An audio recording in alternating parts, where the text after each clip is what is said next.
أما بعد فأعوذ بالله من الشيطان الرجيم بسم الله الرحمن الرحيم رب اشرح لي صدري ويسر لي أمري واحلل عقدة من لساني يفقهوا قولي.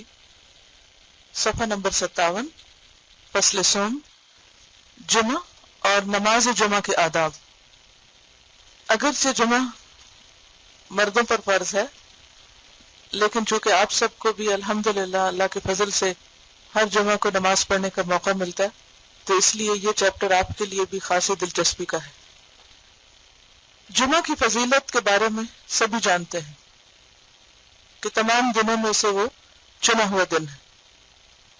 آپ نے دیکھا ہے کہ اللہ تعالیٰ نے جتنی بھی چیزیں بنائی ہیں سب کو برابر نہیں بنایا، خواہ وہ انسان ہو، خواہ درخت ہو، خواہ دن ہو یا مہینے ہو یا سال ہو، یا اسی طرح خود انسان کے جسم کے اندر اعضاء ہوں، ہر چیز میں درجے رکھیں، پیغمبروں میں درجات رکھیں، انسانوں میں رکھیں، اور یہ اللہ تعالیٰ کا بنایا ہوا ایک نظام ہے۔ اس کی کیا حکمت ہے وہی بہتر جانتا ہے۔ دنوں میں سے بہترین دن جمعہ کا دن ہوتا ہے۔ صحیح مسلم کی روایت ہے، خیر یوم طلعت فیہ الشمس یوم الجمعۃ، بہترین دن جس دن سورج نکلتا ہے، طلوع ہوتا ہے، وہ جمعہ کا دن ہے۔ وفیہ خلق آدم علیہ السلام، اسی دن آدم علیہ السلام کی تخلیق کی گئی، یعنی جمعہ کے دن۔ وفیہ ادخل الجنۃ، اور اسی دن میں وہ جنت میں داخل کیے گئے۔ وفیہ اخرج منہا، اور اسی دن وہ جنت سے نکالے گئے۔ ولا تقوم الساعۃ الا فی یوم الجمعۃ، اور قیامت قائم نہ ہوگی مگر جمعہ کے دن۔ تو اس سے پتہ چلتا ہے کہ جمعہ کا دن اسلام میں ایک اہم دن ہے، اور اس سے کئی ایک تاریخی کام بھی وابستہ ہیں۔ خود انسانوں کی تخلیق کا آغاز اسی دن میں ہوا۔ عام مسلمانوں کے لیے جمعہ کا دن ایک عبادت کا دن ہے، یعنی کس اعتبار سے اسے دوسرے دنوں پر فضیلت ہے؟ نمبر 1 تاریخی اعتبار سے، ہسٹوریکلی، اور نمبر 2 عبادت کے اعتبار سے، اور اس میں خاص طور پر جمعہ کی نماز اہم ہے۔ سورۃ الجمعہ آیت نمبر 9 میں اللہ سبحانہ وتعالی ارشاد فرماتے ہیں، یا ایھا الذین آمنوا اذا نودی للصلاۃ من یوم الجمعۃ فاسعوا الی ذکر اللہ وذروا البیع، اے لوگو جو ایمان لائے ہو، جب جمعہ کے دن نماز کے لیے پکارا جائے، آذان دی جائے، تو اللہ کے ذکر کی طرف دوڑ پڑو، یعنی سب کام کاج چھوڑ دو۔ وذروا البیع، اور خاص طور پر کیا چھوڑ دو؟ تجارت چھوڑ دو۔ واتقوا اللہ لعلکم تفلحون، اور اللہ سے ڈرو تاکہ تم کامیاب ہو سکو۔ تو گویا جمعہ کا دن کامیابی حاصل کرنے کا دن ہے۔ جمعہ کی نماز مردوں پر واجب ہے۔ صحیح مسلم کی حدیث ہے، لَيَنْهَيَنَّ أَقْوَامٌ وَدْعَهُمْ الْجُمَعَاتُ، لَيَنْهَيَنَّ، البتہ ضرور باز آئیں گے، رکیں گے، اقوام لوگ، من وضعہم، اپنے چھوڑنے سے، وداع کہتے ہیں نا الوداع کرنا، الجمعات جمعہ کو، یعنی جمعہ کے نماز کو چھوڑنے سے ضرور باز آ جائیں۔ او لیختمن اللہ علی قلوبہم، ورنہ اللہ سبحانہ وتعالی ضرور ان کے دلوں پہ مہر لگا دے گا۔ قرآن مجید میں آتا ہے نا، ختم اللہ علی قلوبہم، اللہ نے ان کے دلوں پر مہر لگا دی۔ تو وہ کون سے جرائم ایسے ہیں کہ جن کی وجہ سے دلوں پر مہر لگتی ہے؟ ان میں سے ایک جرم جمعہ کی نماز کا ترک کرنا ہے۔ ثم لیکونن من الغافلین، پھر وہ ضرور غافل لوگوں میں شمار ہوں گے۔ تو اس سے پتہ یہ چلتا ہے کہ جمعہ کی نماز عام نمازوں کی نسبت بھی زیادہ اہم ہے۔ اس سے یہ مطلب نہیں کہ عام نمازوں کی اہمیت نہیں، وہ بھی بہت اہم ہے، لیکن ان نمازوں میں پھر جمعہ کی نماز خاص طور پر بہت ضروری ہے۔ یہ حدیث بھی صحیح مسلم کی تھی۔ تو جمعہ کا دن اگر ایک خاص دن ہے تو اس دن ہمیں کیا کرنا چاہیے؟ تو اس کے بارے میں یہ آداب لکھتے ہیں۔ یہ لکھتے ہیں کہ آداب جمعہ 15 ہیں، 15 ہیں۔